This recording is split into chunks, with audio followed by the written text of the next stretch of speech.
guys! So recently I've been working on embouchure changes for some of my students. For those of you who have been through the grind, I'm sure all of you will agree with me that a new embouchure, which hopefully is the correct embouchure, massively changes your sound. But the grind is real. Of course, this experience of teaching embouchure change, which is very different from going through it yourself, by the way, did force me to remember my own embouchure change crisis, because that is what it is. It was a crisis. My major embouchure change happened with my master's degree flute professor, Linda Lucas. She's lovely and freaking amazing. Within the first, I believe, month or 2 months of taking lessons from her, she noticed that I was having trouble with my low notes. I have always loved low notes. That is my personal favorite register. I love making it beefy, loud, almost obnoxious, you know?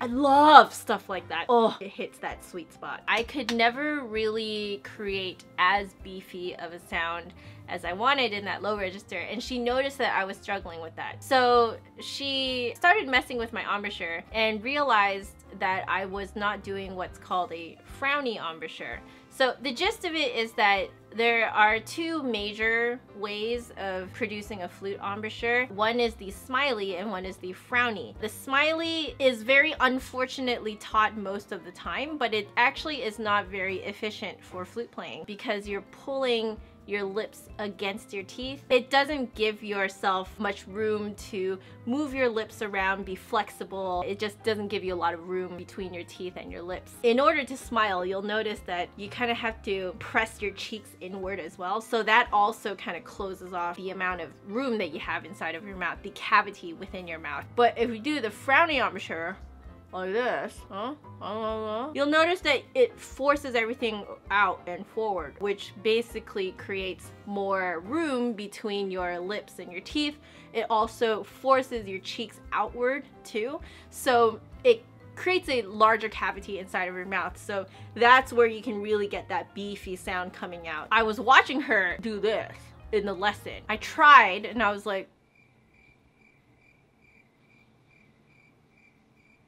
and I realized that I had absolutely no control over the muscles that create the frowny embouchure. So for those of you who are probably trying this right now while you're watching this video, some of you may find that you're having the same problem that I did, which is that these muscles here are not voluntary. You can't control them, and no matter how hard you try, you can't really pull them down. Within the lesson, she somehow, with her amazing ways, showed me that I can actually make a better, beefier, richer sound with the new embouchure. Most of the time though, I sounded like a beginner student. I literally sounded like this.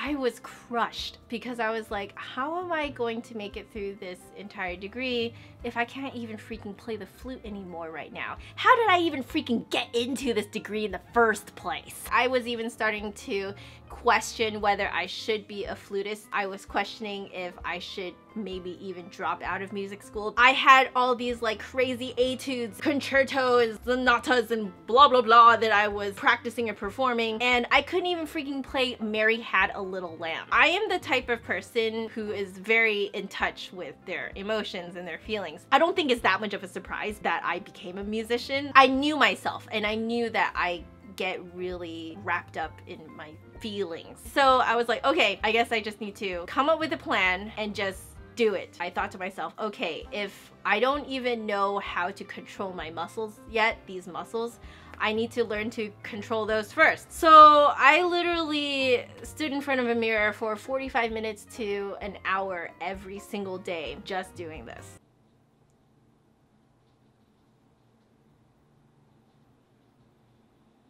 I didn't even realize that much time passed until I looked at the time. I was just concentrating so hard on trying to learn to control these muscles. I spent the first week just doing that before I could finally start to be able to kind of go like that. That was when I was like, okay, so now I have to keep practicing this or else I'm gonna forget, because it still felt highly unnatural. And as most of us know, it takes 2 weeks to form a habit. So I was like, okay, I need to do this for the full 2 weeks that I am not going to see Linda. At that time, I was only taking lessons every other week. I did it everywhere and anywhere. I did it while I was writing papers, brushing my teeth, cooking, even while I was eating, driving. I'm fairly certain that the people in front of me looked in their rear view mirrors and were like, why is this person so angry at me? Because, you know, obviously I'm just kind of going like...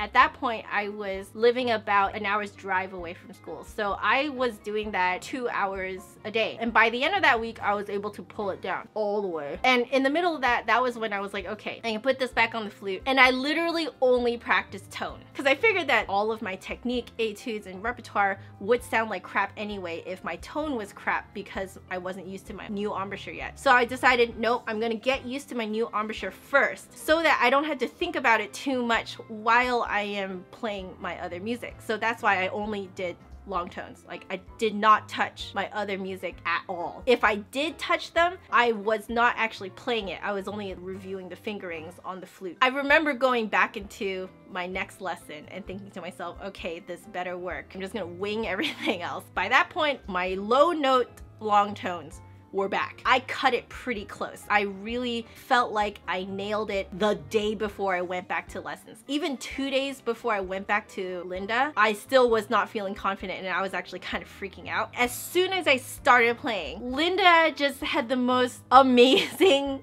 genuine reaction. She was just like, wow! Linda is a very mellow person, and for her to have that kind of like explosive response was nothing short of amazing. It was my moment of glory. I was in heaven on earth. You guys know that feeling when your teacher is so impressed with you and you're just like, yes, the gods are smiling down upon me. You know, everyone says that you should believe in yourself. Believe that you can do it. I didn't believe in myself. Not at all. Could not believe in myself. Lacked the ability to believe in myself. But I did it anyway. When you reach that point where you don't believe in yourself so much that you don't care, so you do it anyway, when you reach that specific point, that's when you surprise yourself and you find out that you can do a lot more than you thought you can. If you guys are going through an embouchure change or have gone through an embouchure change, please let everyone know what your experience was. How did you get through it? What were your practice techniques? How did you feel emotionally going through it? I think we need to talk more about how we feel going through this type of thing. I don't think enough people talk about that part. As usual, if you guys like this video, make sure you give me a big thumbs up and hit subscribe for new videos every Saturday. My last video is over there, and if you want to catch me during the week, my social media network stuffs are down there. But otherwise, I will see you guys next week. Bye. For those of you who have been through embouchure changes, you're probably like, wow, Joanna, are you really that kind of teacher? I teach over Skype and FaceTime. I was like, oh, great. I can't really see the student way up close, so maybe I can just kind of bypass the whole embouchure thing. I very quickly found out that that is not the case. You can't produce good tone without good embouchure. I indeed found that I could actually diagnose what is going on with their embouchure based on their tone. It forced me to try and create the same tone that my students were creating, and then for me to figure out what I was doing with my embouchure that would lead to the type of tone that they are currently producing. And then I also have to find a way to describe what exactly they need to change for them. Long story short, I found out that I am that teacher. I am that teacher that makes you change your embouchure within the first few months of taking lessons from them. I really didn't think I was going to be that teacher.